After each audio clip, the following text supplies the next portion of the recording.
Catherine Hill, bonjour. Vous êtes épidémiologiste à l'Institut Gustave Roussy. Pour vous, qu'est-ce que l'épidémiologie?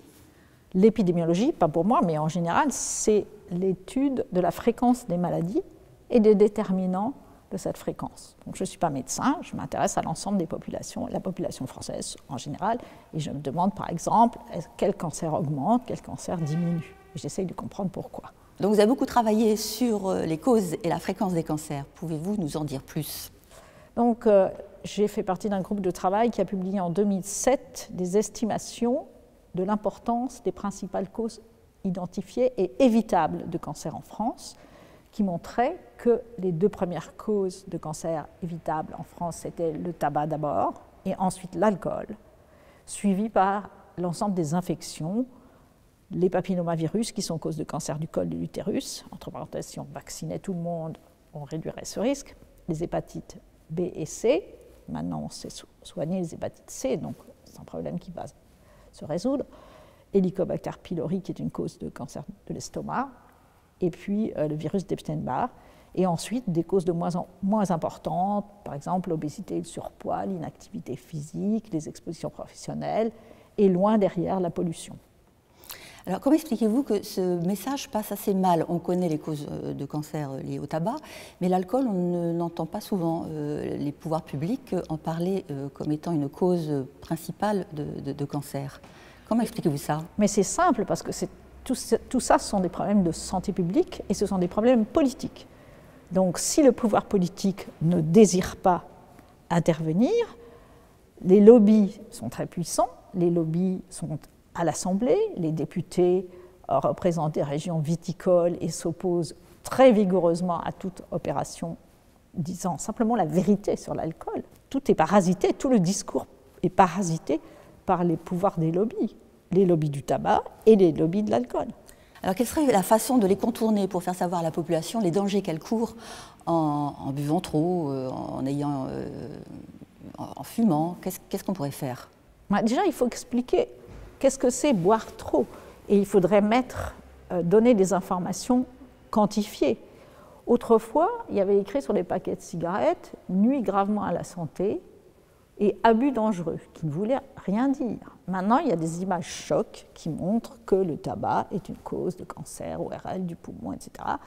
Donc les gens commencent à avoir mesure à peu près des problèmes. Pour l'alcool, tout le monde pense qu'il faut consommer avec modération. Ça, c'est un logo, c'est un message qui vient de l'industrie. Ce n'est pas un message de santé publique. Modération, ça ne veut rien dire. Vous buvez avec modération, tout le monde boit avec modération. La modération, c'est tout le monde, sauf l'ivrogne qui est au café en bas, en train de mettre du calva dans son café à 10 h du matin. Donc, ça n'est pas un message de santé publique. On est en train de comprendre que la bonne recommandation, c'est très peu de boissons alcoolisées. C'est peut-être moins d'1 verre par jour. Or, si on prend tout ce qui est bu aujourd'hui en France et qu'on le répartit uniformément dans toute la population de 15 ans et plus, on arrive à 2,5 verres par jour. 25 grammes d'alcool pur.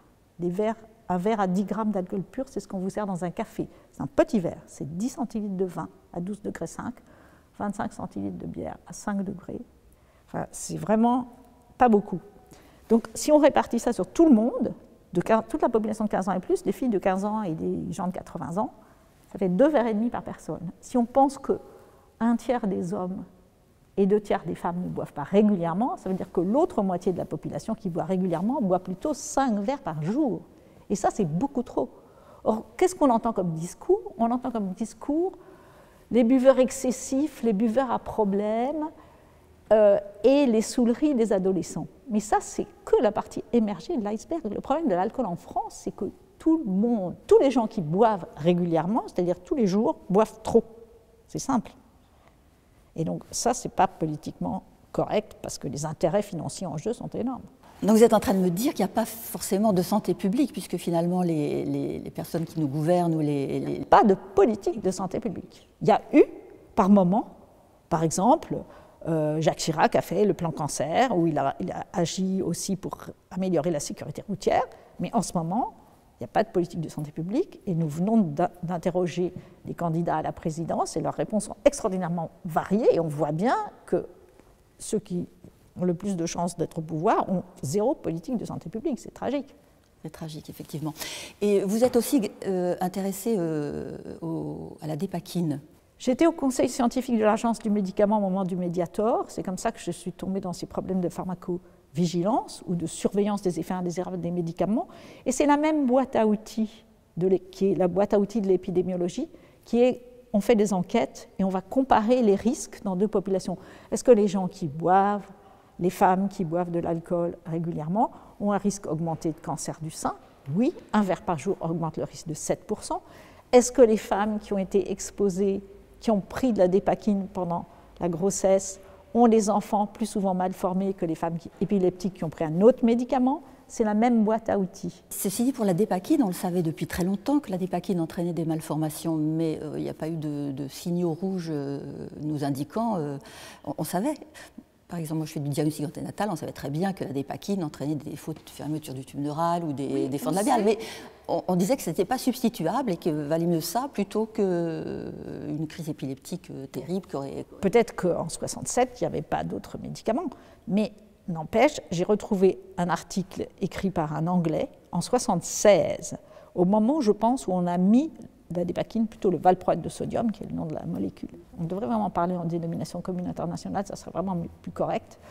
Donc quand on a mis ce médicament sur le marché en Angleterre, apparemment il y a eu une réunion et cet auteur, qui s'appelle Hughes, a écrit dans la gazette de son journal, de son hôpital, c'est le Guy's Hospital à Londres, et il a dit « ce molécule est tératogène chez la souris, à cause, c'était juste au moment de la thalidomide, vu les problèmes de la thalidomide, il va falloir faire très très attention aux grossesses. » Il a écrit ça en 1976, donc on savait déjà.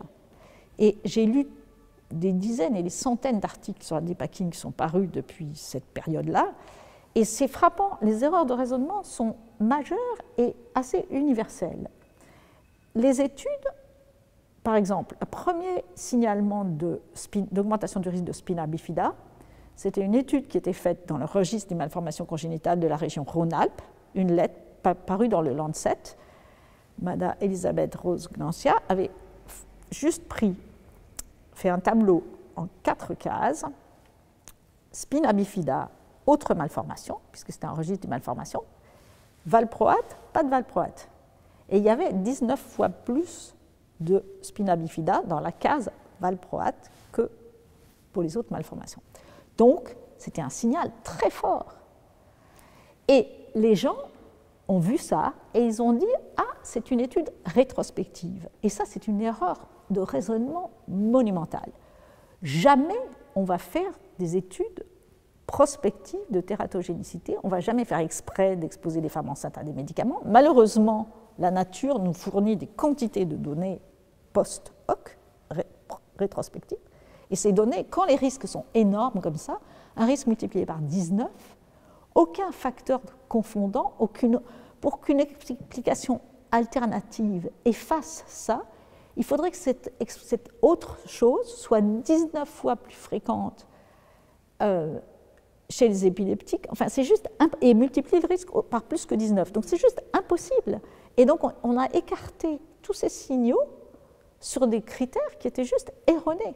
Bon, admettons. Mais l'Agence du médicament, qui est quand même l'autorité en matière de médicaments en France, pourquoi n'a-t-elle pas réagi? Ils n'ont pas regardé. De toute façon, comment est-ce qu'on regarde les notifications spontanées? Ils les évaluent en termes d'imputabilité. Déjà, ça, c'est une erreur de raisonnement, c'est vraiment prendre le problème à l'envers. On vous signale un ennui qui a frappé le médecin qui le signale, et on dit « Ah, une narcolepsie après un vaccin contre la grippe H1N1, on n'a jamais entendu parler de ça, donc on l'écarte. » Donc on dit, on va examiner ces notifications spontanées en termes d'imputabilité, c'est-à-dire qu'on va, si on ne voit aucune raison, on va juste l'écarter. C'est juste le contraire de ce qu'il faut faire. Donc c'est parce que les Finlandais ont dit « attention, le Pandemrix augmente le risque de narcolepsie ».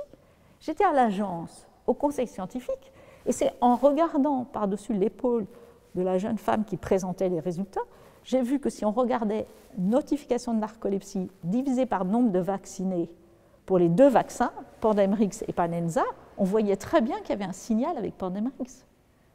Donc ils ne savent pas regarder les données. Normalement, ils sont chargés de réguler le médicament en France. Donc, est-ce qu'on ne peut pas faire confiance à ces agences d'État? Le système actuel de pharmacovigilance est absolument dans une impasse et il faut le repenser fortement. Il faut faire des choses comparatives. Comment le repenser? En faisant des comparaisons, en se demandant si les femmes qui ont pris du docétaxel comme traitement adjuvant du cancer du sein ont plus souvent des entérocolites nécrosantes que les femmes qui ont eu un autre traitement adjuvant sans docétaxel pour leur cancer du sein. Il faut faire des choses comparatives. Alors, qu'est-ce que serait une épidémiologie idéale pour une épidémiologiste? Qu'est-ce que vous voudriez avoir pour pouvoir bien travailler? On a tout ce qu'il faut, il suffit de savoir regarder. On a énormément de choses, on a un matériel formidable. On a les bases de données de l'assurance maladie, et c'est très puissant. Par exemple, on a très bien pu montrer que les vaccins contre les papillomavirus, contrairement à ce que les rumeurs qui circulaient partout, n'étaient pas du tout dangereux, sur ces bases de données, avec énormément de cas vaccinés et une description qui montre bien qu'il n'y a pas plus d'ennuis chez les vaccinés que chez les pas vaccinés. Donc on a des très bons outils. On a des très bons outils, mais souvent, qu'est-ce qui fait que l'épidémiologie génère des rumeurs plutôt que des faits? Est-ce qu'il n'y a pas quelque chose d'interprétatif dans les chiffres que vous avez? Est-ce qu'il n'y a pas une erreur d'interprétation? Est-ce qu'il n'y a pas... par exemple, on parle souvent d'épidémie de cancer, ce qui est faux. Il n'y a pas d'épidémie de cancer. Voilà. Alors, comment expliquer que ce genre de rumeurs se répandent sans que les personnes autorisées comme vous, par exemple, ne puissiez pas remettre les choses dans leur cadre? Il suffit de regarder. Les données sont maintenant relativement en ligne, mais c'est vrai que sur Internet, on peut trouver tout et n'importe quoi. Et les faux positifs, les fausses alertes ont beaucoup plus de succès. Quand quelqu'un dit les petits pots de compote de pommes pour les enfants contiennent je ne sais pas quoi de très dangereux, ça va faire la une de tous les médias immédiatement, alors que c'est une idiotie totale. Donc c'est comme ça, il faut tout le temps répéter, remettre les choses au point tranquillement, remettre les données sur la table. Mais il est étrange que les gens de l'art comme vous sont moins entendus que les rumeurs qui peuvent circuler sur Internet. C'est très difficile de faire que les gens changent de vision des choses. Les neurologues n'arrivent pas à comprendre qu'il ne faut pas prescrire de dépakine à une femme qui risque d'être enceinte. Ils continuent à dire pas de dépakine pendant la grossesse, ils n'ont pas compris que si la femme est enceinte et est déjà sous dépakine, il faut 15 jours de retard de règles, plus 8 jours, plus encore 8 jours pour avoir un rendez-vous. Quand elle arrive chez son médecin, c'est trop tard, parce que le spina bifida, c'est la 4e semaine de gestation. C'est pas de grossesse pendant la dépakine. Ça veut dire que si on prescrit de la dépakine à une femme qui risque d'être enceinte, il faut qu'elle ait aussi un moyen contraceptif efficace parce qu'elle ne veut pas avoir 40 chances sur 100 d'avoir un enfant avec des troubles neurodéveloppementaux plus ou moins graves et 11 chances sur 100 d'avoir un enfant mal formé, éventuellement avec des malformations multiples. Donc, il ne faut pas dire pas de dépakine pendant la grossesse, il faut dire pas de grossesse pendant la dépakine. Ça veut dire que les neurologues et les psychiatres sont responsables de la contraception sous dépakine ou sous dépakote.